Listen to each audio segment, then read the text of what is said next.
Jay here for Stretford Paddock. This is it. This is the big one. Manchester United travelling to Portugal to face Porto in the Europa League. It doesn't get better than this. Joining me, as always, is my good friend Joe Smith. Joe, in the words of The Doors, this is the end. Is it the end? My only friend. Yeah, my only friend. The end. What one hell of a song, by the way. It is an amazing. Like 9 minutes. Yeah, and it's the opener to Apocalypse Now, which is one of the best openers to any film ever. And it reminds me of the opening to Manhattan as well by Woody Allen, but let's not get into that.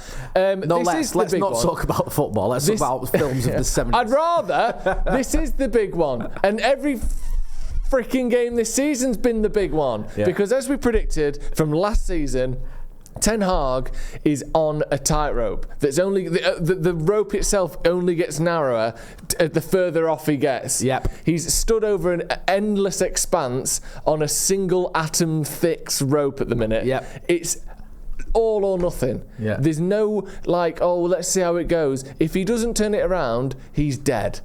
That's literally it. That's where we are. So unfortunately, this is the big one, as we have to say every week, because if he doesn't win, he's sacked. I genuinely believe that. Do you think this? And even if he does, he might be. I mentioned this in my news the other day. Is this just completely unsustainable to have a manager that is always one game away from that? Because I feel like ahead of the Fulham game, I said if we lost that game, I thought he'd been in serious trouble. I know it was the opener, but I thought if we lose the first home game against Fulham, people are going to be saying we shouldn't have stuck with him. Then we had the obviously results were okay. Then we got to that sort of 3-game period of Palace, Southampton, and Barnsley and Spurs and 20. And we were like, look, we've got to have a decent run here. We didn't. Then it got to the Spurs game, and it's like, if he loses this, he's done. He's still here. Now we're at the Porto game. And even going back last season, you could say the Coventry game felt like one he had to win. Yep. The FA Cup final, he felt if he lost that, he might lose his job. He probably would have done. I mean, can this carry on? No, it can't carry on. And that's one problem that is almost impossible for Ten Hag, and you can say that he has had a big hand in shaping the narrative around him because of the games that we've not won, and I get that, so I'm not taking the blame away from him. But if we just look at the situation as it is, you can't do any job, whether that's me making coffee at the coffee shop I used to work at. Yeah. If my boss is stood on my shoulder going, if you don't pour that milk nicely, you're sacked. Okay, fine, you don't. Same again. The pressure on him is unsustainable in any job. If your boss was stood over your shoulder going, if you get this thing wrong, you're sacked. Okay, fair enough, you got that right. Okay, almost got that right. And it can't work. We either have to go, and the owners come out and say, just so you know, everyone, he's not going anywhere. He is getting this season. Yeah. He's getting it. And we don't care what it takes, and we know it's a rebuild, and top 4 isn't the target. The target is to improve things and get players bedded in, and he's the man who's going to do it. Because otherwise, it's impossible. When the pressure just switches immediately, every bad result, is it going to go? Like, one of the reasons that, look at Klopp at Liverpool. I know this great fourth in the end that one season, but it was a bad season that took their goalie scoring a last-minute winner in the penultimate game of the season to get them top 4. Yeah. 2 seasons after that, they finished outside of the top 4 under Jurgen Klopp. I get because they had credit in the bank from what he'd done before that, he stayed. But because he was safe, no one ever went, Klopp's going to get sacked. The year after that, they're challenging for titles again. And they're winning trophies again. And I understand the situations are different, but the fact that he was safe during those bad years meant that you can regroup and go again. The fact that the ownership, the players, Andy Mitten was speaking about speaking to the United team after the FA Cup final, asking him, do you want Ten Hag to be here next season? This was off the record, I think. This was off the record. So he's not named who it was. He hasn't named who it was, but he's publicly come out and said what happened. And they all said, none of them said, we think he should go or we think he should stay. They all said, if he stays, the results need to improve. Yeah. So even the players are thinking the same thing. And that sort of ties in with it, doesn't it? Like you're saying, the players thinking the same thing. If you've got a manager who the players know can go any day, that's going to undermine him. It's all undermining. And also, everything. if you're not quite feeling, if you're not his biggest fan, you playing in the squad, but you don't like his tactics, or he's giving you a bit of a rollicking or whatever, that's going to play on your mind when you think, well, this guy's going to be gone soon anyway. Yeah. So if we lose this game, it's not the end of the world, because at least he goes. And this is what makes me think he's probably going to end up going, because I don't see the owners coming out and saying what I've said they should, or that if they want him to stay, they should. Obviously, if they want to sack him, don't say anything, sack him in 2 weeks. But I just don't feel like the environment and this situation that he's in now, where it's so fragile, is one that can last. I just don't think it can. So we'll have to wait and see, but it feels as though we're drifting towards Ten Hag leaving, doesn't it? I want to ask you about this, the idea that the Europa could be a lifeline. And I don't want to put words in your mouth, but I'll tell you my opinion. I don't think it can. And I'll tell you why. It can be a lifeline for Manchester United to get into the Champions League. I don't feel like it can be a lifeline for Erik Ten Hag, because you play the Europa League final at the end of the season. And if we're struggling in the league, I don't think the owners are going to go, well, let's see how he gets on in the Europa League. I think he needs to do both, even if he has got a chance, which I doubt anyway. So I'm not too sure that this can be a lifeline for the manager, but I think it can be for United, because we could still get into win the Europa League, to get into the Champions League that way. How do you view it? Do you think it could be a lifeline for him? Probably not, and I think that's mostly or partly down to the new format, because now you can basically draw 4, win 2, lose 2, and still get through. It's crazy. You can finish 24th in a 36-team group and still win the competition.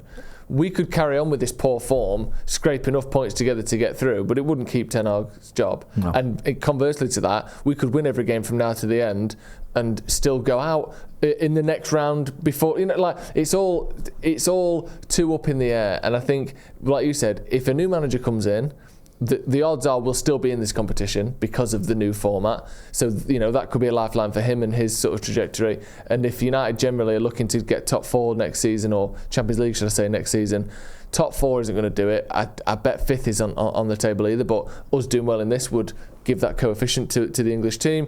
And of course, if you win it, you're in the Champions League that way. So I completely agree with you. I don't think the way the new format works, is probably not going to help him, because it don't really matter where you finish as long as you're in the top 24. Yeah, I just don't think anyone's going to stomach it. We're struggling in the league and you go, well, we're still in Europa. I think that ship sailed. Let's talk about predicted 11s. We'll start off with yours, Joe. Give us your team that you think the manager is going to pick for the trip to Porto. Yeah, rotation, but within the parameters of what we've seen this season. So I'm going to go Onana.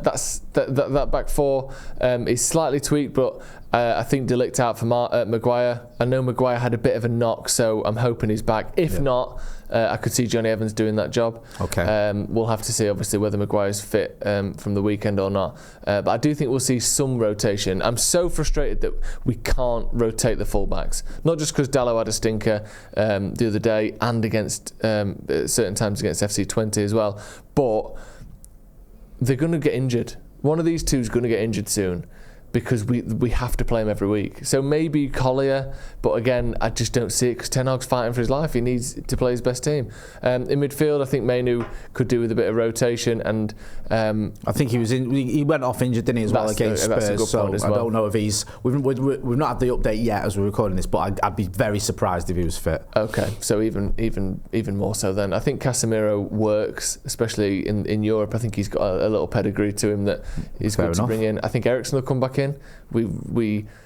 You lose things when he plays, but we do gain ball playing ability from the back, and I think if we want to play out from the back, he's a good way to do that. And I think Bruno might as well play, because he's missing the next however many games in the league after that red card. And then front 3, I've gone a little bit different. I'd like to see how Ahmad and Højlund work. Okay. Højlund's a striker that doesn't have the best movement in the world in terms of his positioning. He can sort of miss out at times in terms of touches and stuff, but Ahmad can find him. Yeah. I think Ahmad's ball playing and his vision is very good, so I would like to see those two start a game together, which they've barely ever done since Højlund arrived. And I think keep Rashford on, because I thought Garnacho was poor, as was Rashford against Tottenham, but Rashford's a beast in the Europa League, so I'd like to see him play. Yeah, that all makes sense. Mine isn't too dissimilar, if I'm being brutally honest. I've got Ugarte in there. Yeah. I think this might even be, he's one of his last games for it tonight. I think he might just go with what he views as his strongest options in midfield. So I think he might bring Ugarte in, with Mainu not being available. I presume he's not available. Eriksen coming in. Front 3, slightly different. I've just gone with Xerxes. I was, when I was thinking about this, it was almost like 51-49. Yeah. I couldn't make my mind up who he's going to choose out of Højlund or Xerxes. It could be either one. It wouldn't surprise me. And if I'm being brutally honest, I don't think it makes a massive difference. I don't think you can go, well, it's got to be Højlund or it's got to be Xerxes. I think just because Xerxes has been playing a lot more football recently, I think that might actually go in his favour of he'll keep him in the team. But he probably had his worst game for United against Spurs, so I wouldn't be surprised if he was dropped for Rasmus Højlund, to be honest with you. Either one could happen. Get involved in the chat in the comments. Let us know your predicted 11. Porto, the second in the Portuguese league. I think the way the Portuguese league is, it's like you have to do very well to be the top of the league. I think Sporting have had a perfect start. Porto have won 6, I think, and lost 1. In the Europa League, had a bit of a bad one on their first game. I think they lost away. Was it Bodo Glimt? Yeah. So they're not exactly, they're doing okay, but not in the Europa. I mean, regardless of all that, let's be brutally honest here. I know we say this almost every week, especially with the situation and the level of the opposition and the players we have still got available. United should be winning this. Yeah. There's no excuses, though. No. We're not going to go, well, Porto were a tricky side, No excuses. We can say this about almost any team. We can say it about FC 20. We can say it about everyone. Yeah. We should have beat FC 20 and we should be winning this one. Yeah, we should. And I think away in Europe is always hard. So a draw wouldn't be the worst result in the world if we're looking at United as a whole. Obviously, for Ten Hag, it'd be the end of him. But I do think that we're probably at that point anyway. If we just look, I mean, we need to win. But 2 draws, I mean, that's the thing with this new group stage, isn't it? Just sneak a couple of wins here and there and you're through. So, we need to win, and we should be winning. We should be winning, but we say that almost every week. Yeah. Is it 1 win in the last 9 in Europe as well, which is obviously a disgrace. Don't forget, get your phones out, film yourself in landscape, give us your score predictions for the match, 30 seconds, and we'll use that as part of our pre-match build-up for the watch-along. Joseph, give me your score prediction, please. For this one? Yep. Oh, man, I wasn't expecting that. Sorry. Honestly, I think we're going to win. No, okay. And I think it's going to make... I've got a feeling that we're going to win both of these games before the end of the international break, and it's going to make things really weird for Man United. Probably won't make a difference anyway, but I do think that we're going to win the game. So I'm going to say 2-1 United. 2-1 United? Yeah. I don't know, man. I think this is just the season's just over. I think we'll draw. I think it was like just a 1-1 or something. I hope I'm wrong, obviously. I'm going to be over there as well. You guys are going to do watch along. I'll be sending you some stuff over in Portugal. So despite the fact I think we'll probably draw, I'm still looking forward to being over there. And yeah, hopefully I'm wrong and you're right. Good luck. Have a nice time over there. Thank you. Yeah, good stuff. Make sure you are getting involved in the chat and comments. Make sure you are hitting like, share and subscribe. Go and check him out, Sloppy Joes. You know where to find me. This has been the preview for the Porto game. Thanks for watching.